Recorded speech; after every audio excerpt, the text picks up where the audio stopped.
السلام علیکم ورحمۃ اللہ وبرکاتہ۔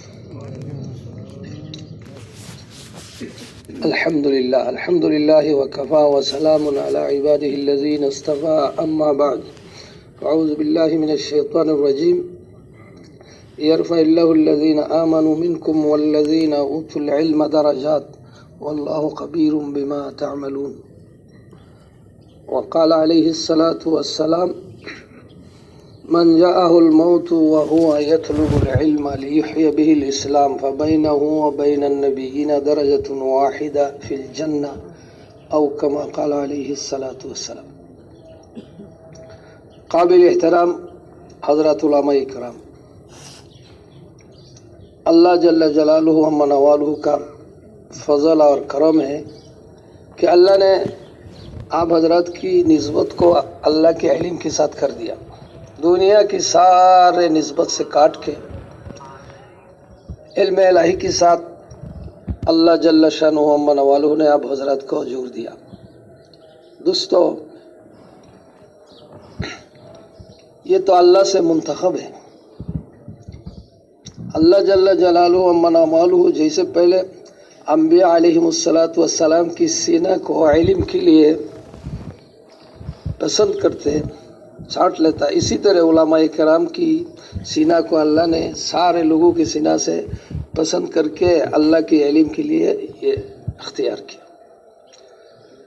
دوستو، آپ حضرات کی وجود اس امت میں علماء حقانین اور ربانین کا جو وجود ہے، یہ رسول پاک صلی اللہ علیہ وسلم کی جتنے معجزہ ہے ان میں ایک بڑے معجزہ۔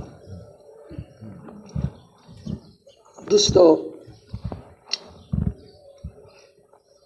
جب حضرت معاذ ابن جبل رضی اللہ تعالیٰ عنہ کا انتقال ہو رہا ہے، ملک شام میں ہوا ان کا انتقال، الغور میں اللہ کے راستے میں تھا، وہی ان کا انتقال ہوا تعاون میں۔ تو حضرت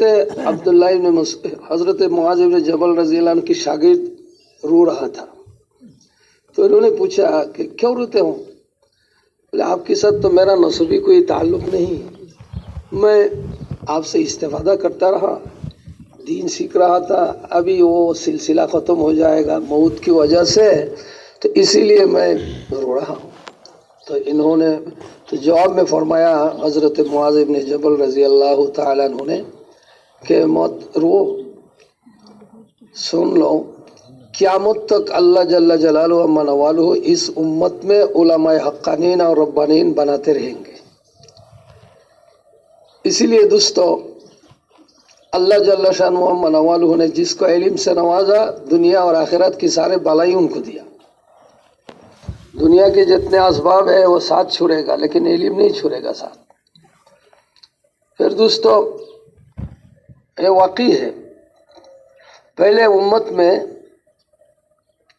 رہبان ہوتا تھا، اور جو پہلے زمانے کے علماء نام ہے تو وہ رہبانیت میں تھے اور وہ راہب تھے، لیکن اس امت میں جیسے اللہ جل شانہ و منوالہ نے علماء کرام کو پیدا فرمایا، ایسا نہیں تھا، پورا علم انہوں کے پاس نہیں ہوتے۔ اسی لیے جس کا دل جو چاہتا ہے وہ اس کتاب میں داخل کر کے اس کا ختم کرتا ہے۔ اسی لیے انہوں نے تورات کو بھی بدل ڈالا، انجیل کو بھی بدلایا۔ سبب کیا ہے؟ اب دنیا میں دیکھیں تو تورات کا کوئی حافظ نہیں ہے، انجیل کا کوئی حافظ نہیں ہے، اسی لیے بائبل جو ابھی وہ کہتے ہیں ایک دوسرے کے ساتھ کوئی تعلق نہیں، بہت فرق ہے۔ ساتھ کا ساتھ یونس صاحب کا ایک، یوحنا کا اور ایک، انہوں سب کہتے کہ آسمانی کتاب ہے، لیکن انہوں نے بدل ڈالے، ان میں ویسا ہی عالم نہیں تھا۔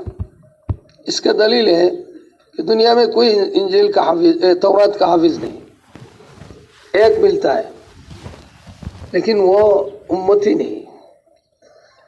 حضرت عزیر علیہ السلام جب کافر بادشاہ نے بیت المقدس کو بالکل ڈھا دیا، بڑوں کو قتل کر دیا، عورتیں بچے کو لے کر یہاں سے عراق چلا گیا، تو حضرت عزیر علیہ السلام کو بھی مارنے کے لیے اس نے کوشش کیا، لیکن قابو میں نہیں آیا، اللہ نے حفاظت کر لیا، تو چلا گیا۔ پھر وہ واپس ادھر جا رہے تھے، تو دیکھا کہ پورا فلسطین یہ بستی بالکل ویران ہوا ہے. تو انہوں نے دل میں کہا کہ اللہ آپ تو زندہ کریں گے سب کو، آباد کرنے والا آپ ہے، لیکن ایسے بالکل ختم ہو گیا اور کیسے پھر آباد ہوگا. پھر وہ یہاں بیٹھ گیا درخت کے نیچے. لمبا قصہ حضرات کے سامنے سب ہے. تو اللہ نے ان کو موت دے دیا. 100 سال بعد وہ زندہ ہوا. زندہ ہو کر دیکھا کہ جو ان کی آنکھ کے سامنے تھا وہ ابھی بستی بالکل آباد ہے، لوگوں سے بھرپور ہے. تو وہ وہاں پہنچے. جا کے انہوں کو کہا کہ میں عزیر آیا ہوں. کوئی یہ بات نہیں مان رہے کیونکہ ان کے پوتا وہ برا ہو گیا، 100 سال ہو گیا. تو انہوں نے کہا کہ عزیر تو کہاں سے کہاں مر کے چلا گیا، عزیر کہاں سے آیا ہو. کوئی ان کی تصدیق نہیں کر رہا ہے. تو ایک بڑھیا نے کہا کہ ہم نے سنا عزیر تورات کا حافظ تھا، اگر آپ حقیقتاً عزیر ہو تو ہم کو تورات سنائیے. تو حضرت عزیر علیہ السلام نے مین و عان تورات کو حفظ سنا دیا. اب سارے یہودی کے پاس یہ اتنا بڑا عجیب اور غریب چیز ہوا کہ یہ تو اللہ کی بیٹا کے علاوہ اور کوئی نہیں کر سکتا. صرف لکھا ہے حضرت شیخ نے کہ صرف حضرت عزیر علیہ السلام نے تورات اور حفظاً سنایا، اسی لیے ان کو انہوں نے اللہ کی بیٹا بنا دیا. نعوذ باللہ کہ اللہ کی بیٹا ہے. لیکن اللہ کا فضل اور کرم دیکھیے، یہاں ہزاروں الحمدللہ حافظ قرآن ہے. اسی لیے اللہ نے وعدہ کیا کہ یہ دین میں نے، یہ علم میں نے نازل فرمایا اور اس کا حفاظت میرے ہی ذمہ میں ہے. تو اللہ نے حفاظت کر رہے ہیں. یہ اسلام پر بہت بڑا بارہا مصیبت آئی. کبھی قرآن کو جلا دیا گیا، کبھی قرآن یعنی لوگوں کے اندر سے دوسرے جگہ میں ڈال دیا، لیکن اس علم کو بدل نہیں سکے اور ختم نہیں کر سکا. جتنا بھی کوشش کیا لیکن یہ علم ختم نہیں ہو پایا. ترکی میں جب تبدیلی آیا تو وہاں عربی میں قرآن پڑھنا منع ہو گیا کہ عربی میں کوئی نہیں پڑھ سکتا. اذان بھی عربی میں منع تھا. تو میں نے وہاں کی مولوی صاحب سے پوچھا رائے بین کا فارغ کہ بھائی تمہارا لوگ کیسے اذان دیتا ہے؟ تو 2 لفظ میں نے یاد کیا، ایک حید نماز، حید کرتلوشا. جو ہم کہتے ہیں نا حی علی الصلاح حی علی الفلاح، تو یہ حید نماز حید کرتلوشا. اذان بھی عربی میں مانا تھا قرآن. لیکن اللہ جل شانہ و نوالہ نے اس وقت بھی بعض علماء اسے جنہوں نے کہا کہ انہوں نے اپنے گھر میں نیچے جگہ بنا کے مٹی کے نیچے جا کے بچے کو قرآن سکھایا اور یہ قرآن پھر باقی رہا. اسے ایک حکومت بدلی، پھر آہستہ اب اذان بھی عربی میں آیا اور آیا. لیکن اس کے لیے دوستو قربانی دیا. اسی لیے اللہ جل شانہ و نوالہ نے حضرت علماء کرام کو 2 نسبت دیا. ایک تو امتی ہونے کے اعتبار سے ہم سب حضور صلی اللہ علیہ وسلم کے نائب ہے.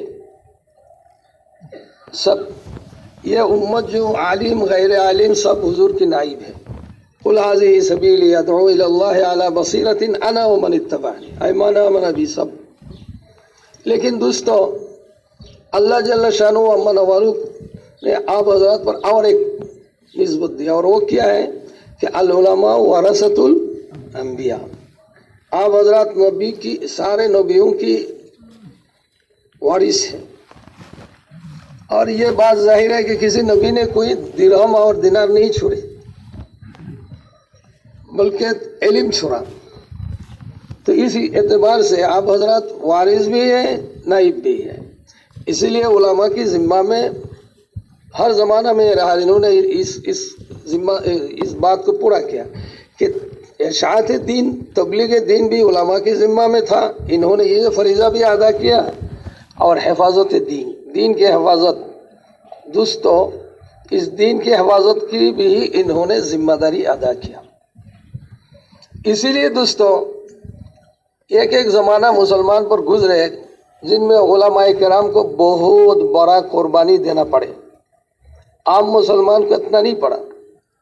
ویسے ہی ہم نے ترکی میں ایک ضلع کا نام ہے یعنی توکات، پھر ایک تحصیل ہے اس کا نام ہے अलमूस। फिर वहाँ से हम तकरीबन 80 किलोमीटर पहाड़ के अंदर एक बस्ती हुआ गया। मुल्क अभी तरक्की अब था, उस ज़माना में ऐसा नहीं था। तो कहा कि इन्होंने सुनाया बुरे बुरे आदमी कि जब दीन पर मुसीबत आया तो हम तो यहाँ बिल्कुल शहर से बहुत दूर है, हमारा उस्ताद था, इसने हमको कुरान अरबी में सिखा रहे थे, नमाज अरबी अजान अरबी में दे रहा था। तो कैसे वो वहाँ पुलिस का खबर हुआ, उस ज़माना में वो लोग वहाँ से यहाँ आया, आकर इनको पकड़ा, दोनों हाथ पैर बांध के जिंदा हालत में उनके सारे दाढ़िया को उठा लिया इन्होंने।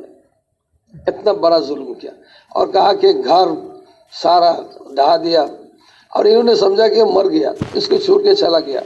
तो फिर इन्होंने फरमाया कि उन्हीं की बरकत से फिर जो नमाज थोड़ा सा हम जानते थे तो उनसे सीखा। ये फिर उनका इंतकाल हुआ, पहाड़ के ऊपर उनका कब्र है, एक बड़े कब्रस्तान वही है। हम बोले बाबा इतना बड़ा कुर्बानी वाले जियारत करके जाए। तो भाई दोस्तों ऐसे हाल आया, आम मुसलमान पर कुछ नहीं हुआ, वो जैसा था वैसे। और ये जो काम किया उलमा पर जुल्म हुई, ये मुसलमान के औलादों ने किया, नाम के मुसलमान थे। इसी तरह आप जहाँ भी देखें हजरत उलमा किराम को अल्लाह ने जो तबलीग दीन का जिम्मेदारी ये तो 100% अदा किया, हर ज़माना में जिस हैसियत से हो दिया। बिल्कुल इसी तरतीब से इन्होंने दोस्तों मुसलमान के ईमान और अकीदा को सही रखने के लिए भी उन्होंने कुर्बानी दिया। और इसलिए उन्होंने इतना ज़ाहिरी नज़र में जिल्लत उठाई कि दुनिया वाला कहते कि बिल्कुल वो जलील हो गया, लेकिन अल्लाह ने इसी में इज्जत दिया। और एक एक की कुर्बानी से अल्लाह ने फिर दीन को पहले जगह मिला। इसी तरह देखे आप बड़े बड़े जितने था इन पर मुसीबत आया, लेकिन इन्होंने अपने रास्ता नहीं छोड़ा, दोनों काम की। हमारे हिंदुस्तान में खाना इंडिया में, इसमें आप भी हम भी है, सब शामिल है। इसमें जो क्या मसाला खड़ा हुआ कि दीन इलाही बादशाह अकबर के ज़माना में चालू कर दिया, लेकिन ये बादशाह ने नहीं चालू किया, बेचारा तालीम याफ्ता नहीं थे। वो जब शेर शाह के हमला पर उनकी वालिद ने मुल्क छोड़ के भागा ईरान में, तो रास्ता में वो पैदा हुए, लिखना पढ़ना उसको ज़्यादा मौका नहीं मिले। लेकिन ये था ज़बरदस्त, मुग़लों में सबसे बड़ा बादशाह। उसके पास 2 ईरान से आए मौलवी साहब, इन्होंने इनको गुमराह किया। इन्होंने कहा कि 100 साल हो गए, 1000 साल हो गया, लिहाजा आप तजदीद दीन का ज़रूरत है, आप मुजद्दिद है। जिनको ना लिखना आता ना पढ़ना, उसको उन्होंने मुजद्दिद बनाया। फुर्सत उनको मौका मिल गए। अब क्या हुआ तो क्या करें कि उन्होंने कलमा को बदल डाला। हज़रत जी की यूसुफ साहब उधर के बयान में भी है, इन्होंने ला इलाहा इल्लल्लाह अकबर खलीफतुल्लाह बनाया। नाउज़ुबिल्लाह। इन्होंने कहा कि देखिए यहाँ मुख्तलिफ मज़हब के लोग हैं, सबको एक दिन पर ले आओ तो तुम्हारे नस्ल में ये सारा मुल्क रहेगा। तो पहले कलमा को बदला इन्होंने। फिर हुक्म जारी फरमाया कि जो मर जाए मय्यत के पैर किबला की तरफ हो। तो लोग तो सामने हाँ करते लेकिन अमल नहीं हो रहा है। तो फिर उन्होंने कहा कि सीधा कब्र में दाखिल करो। तो ये कि बस की बात है, इतने लंबा एक आदमी को इतने मिट्टी के नीचे ले जाना, फिर तक ये भी नहीं हो रहा है। तो फिर कहा कि इसे ही बैठा कब्र में बैठा के रख कर उस पर माटी डाल दो। ये नए दिन का कानून, ऐसे ही कानून इन्होंने बनाया। लेकिन दोस्त आप हजरत के सामने ही है, हजरत मुजद्दिद अल-फ़सानी रहमतुल्लाह अलैह एक खड़ा हुआ, उनकी शागिर्द हजरत जी मौलाना, ये बात मैं इसलिए कह रहा हूँ कि हजरत मौलाना सईद खान साहब रहमतुल्लाह ने फरमाया कि हजरत जी को हजरत जी मौलाना मोहम्मद इलियास साहब रहमतुल्लाह अलैह को फरमाया कि आप जो दीन की ये मेहनत चालू कर रहे हैं, आप इसका बुनियाद क्या है। हिंदुस्तान में 2 मेहनत हुई इशाअत हक़ के लिए और हक़ की हिफाजत के लिए। एक हज़रत मुजद्दिद अल-फ़सानी रहमतुल्लाह अलैह, दूसरा हज़रत सैयद अहमद शहीद रहमतुल्लाह। तो हज़रत जी ने फरमाया कि दोनों हक़ हैं, लेकिन मेरा तरतीब मुजद्दिद वाला है। अब देखिए इनका तरतीब क्या है। इन्होंने अपने शागिर्दों को कहा कि तुम जाओ, जाके पूरा हिंदुस्तान में गश्त करते रहो। तो इन्होंने गया, लोगों को समझा रहे हैं और समझा रहे हैं। आहिस्ता आहिस्ता जब बात बड़ा हो गया तो मुजद्दिद अल-फ़सानी रहमतुल्लाह अलैह को जेल में डाला। तो वो जेल में थे। इनके शागिर्द लोग पूरे हिंदुस्तान की मशरिक से मगरिब तो घूम रहे हैं और आवाम को समझा रहे हैं। अब ये बात हुआ इसकी बरकत से कि जो लोग बादशाह के दरबार में वो तो हाँ हाँ करते हैं, लेकिन जो दूर है उन्होंने किसी ने उसकी बात को नहीं मानता। ये इसकी बरकत से ये हुआ। फिर आखिर में बादशाह अकबर ख़त्म हुआ, उसकी बेटा आया गद्दी में, जगह में उनका गद्दी नशीन बने, बादशाह बने। वो इनकी शागिर्द भी था, लेकिन फिर वही बाबा की तरीका पर चले, क्योंकि दुनिया है ना, दुनिया को लेना। तो इस वक्त हजरत मुजद्दिद अल-फसानी रहमतुल्लाह अलैह के दरबार में बादशाह के 4 वजीर बहुत मुतक़िद बन गए, आते जाते थे चुपके से उसी जेल खाना में। तो इन्होंने और उनके शागिर्दों ने सब मिल के ये मशवरा किया कि भाई बादशाह को कत्ल कर दो। तो इन्होंने हाजिर हुए और फरमाया कि अगर आपका इजाज़त हो तो इसको हम ख़त्म कर दें। हज़रत मुजद्दिद अल-फसानी रहमतुल्लाह ने फरमाया नहीं, तुमको मैंने जिस सबक दिया इसी पर तुम चलते रहो।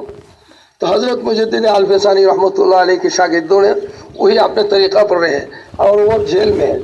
इतने में आया है एक जगह में सैयद अबुल हसन अली नदवी रहमतुल्लाह ने भी लिखा कि बादशाह ने ख्वाब में देखा कि मेरे आदमी तुमने जेल में रखा, तुम्हारा सारा ख़त्म होगा। बादशाह डर गए, पुलिस भेजा कि उसको ले आओ। जब वो गया तो अब मुजद्दिद अल-फसानी तैयार नहीं जेल से निकलने के लिए। पहले तो निकलना चाहा, निकलना नहीं दिया। अब वो चाहते कि आए तो नहीं आ रहे, तो बादशाह खुद गया। तो बादशाह को पूछा, तुम तो आने वाला नहीं थे, किसने भेजा तुझको? उनको पता लग गया कुछ अल्लाह की तरफ से हुआ। तो इसने कहा कि मेरा ये हुआ ख्वाब में। तो उन्होंने फरमाया कि हाँ हम जाते हैं, लेकिन शर्त यह है कि तुम दीन इलाही की बातिल होने का ऐलान करो तो फिर हम जाते हैं। बादशाह आया, ऐलान कर दिया, दीन इलाही ख़त्म हुआ। फिर उनको बुलाया, फिर आया, फिर उसने कहा कि आप हमारे मजलिस का मुशीर आला है। तो मुजद्दिद अल-फसानी रहमतुल्लाह अलैह ने फरमाया कि नहीं, मैं तो हमारे खानका जहाँ थे मस्जिद वहाँ मुझे छोड़ दो, और इतना बात है बड़े बड़े उलमा से तुम मशवरा करके उलमा हक्कानी से मुल्क चलाओ। तो इसकी बरकत से क्या हुआ, बादशाह इसी पर आया। इसकी बेटा आया तो वो और ज़्यादा आया, और जिस बरकत से फतवाएँ हिंदिया हमारे सामने हैं। हज़रत मुजद्दिद अल-फसानी एक आलिम की कुर्बानी से पूरे हिंदुस्तान से दीन इलाही ख़त्म हो गया। और दोस्तों इसी तरतीब से इनकी बात से हमारे इधर मेहनत होते रहे पूरे खारा हिंदिया में। अब दुनिया की दूसरे खित्ता में आप जाए और यहाँ जाए तो बहुत फ़र्क है, क्योंकि दुनिया में आप स्पेन में भी जाए, अफ्रीका में जाए। अफ्रीका में मोज़ाम्बिक एक मुल्क है, बहुत बड़े मुल्क, अभी भी तकरीबन 1000 से ऊपर मस्जिद है, लेकिन बहुत लंबे मुल्क है। मूसा बेग के नाम से इस मुल्क का नाम है मोज़ाम्बिक। ये ज़माना आया मुसलमान के हाथ से ये मुल्क पुर्तगीज़ के हाथ में चला गया। उलमा ने, शुरफा ने कोशिश की कि मुसलमान की खिलाफत बाकी रहे, लेकिन काम नहीं बने। ऐसे स्पेन से भी गया, हिंदुस्तान में भी ऐसा हुआ वहाँ। लेकिन हिंदुस्तान के हमारे जो अकाबिरीन थे, इन्होंने एक तरतीब इख्तियार किया। इन्होंने कोशिश किया कि भाई खिलाफत भी बाकी रहे और इस मुल्क में इस्लाम भी बाकी रहे। दोनों की मेहनत की एक साथ में, लेकिन उसमें पहले में नाकाम हो गए। मुसलमान बात में गड़बड़ कर दिया तो वो कामयाब नहीं हुआ, लेकिन दूसरे में दोस्तों कामयाब हो गए। हजरत शेखुल हिंद इसमें कामयाब हो गए। देखिए आप जाइए, मोज़ाम्बिक हो, ज़ाम्बिया हो, जिम्बाब्वे में हो, ऐसा मुसलमान मिलेगा आपको कि 2-3 बच्चा हुआ अभी तक शादी नहीं, वो भी मुसलमान है, औरत भी मुसलमान है। उनको मालूम ही नहीं है कि शादी होना चाहिए। वो नशा जैसा चल रहे हैं, एक के साथ दूसरे का पहचान हुआ और दोनों एक साथ रहना शुरू हुआ, बच्चा हो रहा है। मुसलमान भी वैसा। अब इनको बताओ तो फौरन वो क्या करते हैं, वो फिर शादी के लिए तैयार हो जाते हैं, मोहर भी अदा करते हैं। हमको वहाँ के उलमा ने सुनाया कि हम एक सफर में 100-150 शादी इस्लाम पढ़ाते हैं, इस्लाम जाके वहाँ ठेके, लेकिन वो मुसलमान है, कहते हैं मुसलमान। लेकिन दोस्तों अल्लाह की फजल और करम है कि आप पूरे हिंदुस्तान जाइए, हमारा पाकिस्तान, बांग्लादेश, श्रीलंका, नेपाल और बर्मा के आधा तक जो मुसलमान का एरिया जो पहले खारे हिंदी कहते थे, ऐसा कोई मुसलमान आपको नहीं मिलेगा कि जिसका एक बच्चा हुआ शादी नहीं हुआ। क्या मिलेगा ऐसा कोई मुसलमान? अरे हम तो मुसलमान के मुल्क में, हम मुसलमान के मुल्क में जो हिंदुस्तान है वहाँ भी ऐसा नहीं मिलेगा। ये हमारे बुजुर्गों की कुर्बानी की वजह से। दोस्तों, हज़रत शेखुल हिंद ने जो कुर्बानी दिया, उन्होंने कहा कि भाई खिलाफत को तो बाकी रखना चाहिए, नाम की भी हो फिर भी ये मुसलमान के लिए रहमत है, मुसलमान की इज्तिमाइयत की जगह है। अगर दोस्तों ये नहीं रहा तो इज्तिमाइयत खत्म हो जाएगा। कोशिश किया, लेकिन मुसलमानों ने इनमें क्या किया? वादा खिलाफी किया, जिसकी वजह से वो नाकाम हुआ। लेकिन हज़रत शेखुल हिंद इससे मायूस नहीं कि भाई इस मुल्क में इस्लाम को रहना चाहिए। तो अब जब इस्लाम को बाकी रहने के लिए उन्होंने कोशिश की, दोस्तों उन्होंने एक प्रोग्राम बनाया कि भाई मुसलमान की बच्चों को कुरान सिखाओ, इनको हराम हलाल सिखाओ, ताकि इस मुल्क में इस्लाम बाकी रह जाए।